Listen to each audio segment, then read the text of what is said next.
നമസ്കാരം. ഞാൻ doctor Anoop S Pillai, Thiruvananthapuram Pattom SVT ഹോസ്പിറ്റലിലെ senior consultant orthopaedic and joint replacement സർജനാണ്.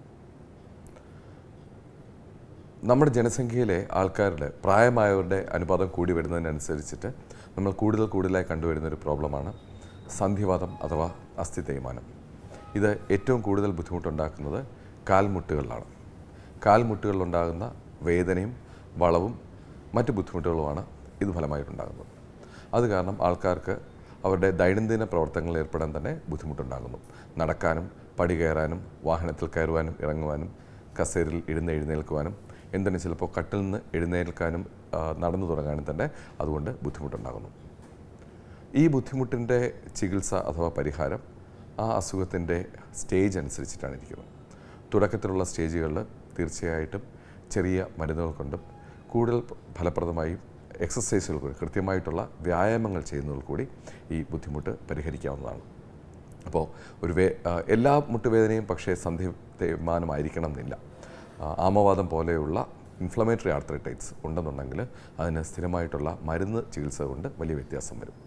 എന്നാൽ സന്ധി തേയ്മാനമാണ് പ്രശ്നം എന്നുണ്ടെന്നുണ്ടെങ്കിൽ അതിൻ്റെ ഏറ്റവും നല്ല ചികിത്സ വേദന വരുമ്പോൾ മാത്രം കഴിക്കുന്ന മരുന്നുകളും കൂടുതലായിട്ടുള്ള വ്യായാമങ്ങളുമായിരിക്കും.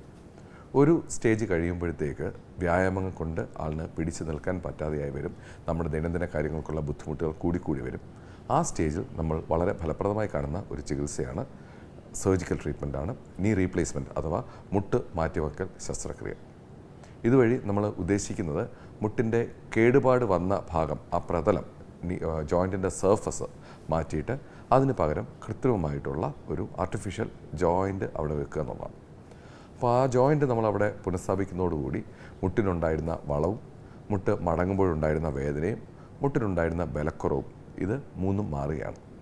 സർജറിക്ക് ശേഷം കൃത്യമായിട്ടുള്ള ഫിസിയോതെറാപ്പിയും കൂടെ ചെയ്യുന്നതോടുകൂടി രോഗിക്ക് വളരെ നല്ല രീതിയിൽ അവരുടെ ദൈനംദിന കാര്യങ്ങൾ ചെയ്യുവാനും ഞാൻ മുമ്പ് പറഞ്ഞ എല്ലാ പ്രവൃത്തികളിലും ഏർപ്പെടുവാനും കഴിയും.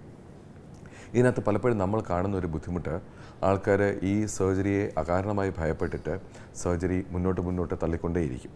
സർജറി മുന്നോട്ട് തള്ളിക്കൊണ്ട് പോകുന്നതനുസരിച്ചിട്ട് അസ്ഥികളുടെ പൊതുവിലുള്ള ബലവും മസിലുകളുടെ പൊതുവിലുള്ള ബലവും ആളിൻ്റെ തന്നെ ആരോഗ്യവും ക്ഷയിച്ചു വരും. അങ്ങനെ വളരെ മോശം സ്ഥിതിയിൽ എത്തിക്കഴിഞ്ഞു കഴിഞ്ഞാൽ പിന്നെ സർജറി ചെയ്യുമ്പോഴത്തേക്ക് അതിൽ നിന്നുള്ള റിക്കവറി കൂടുതൽ ബുദ്ധിമുട്ടുണ്ടാവുകയും അത്ര നല്ലതല്ലാതെ ആയിത്തീരുന്നു.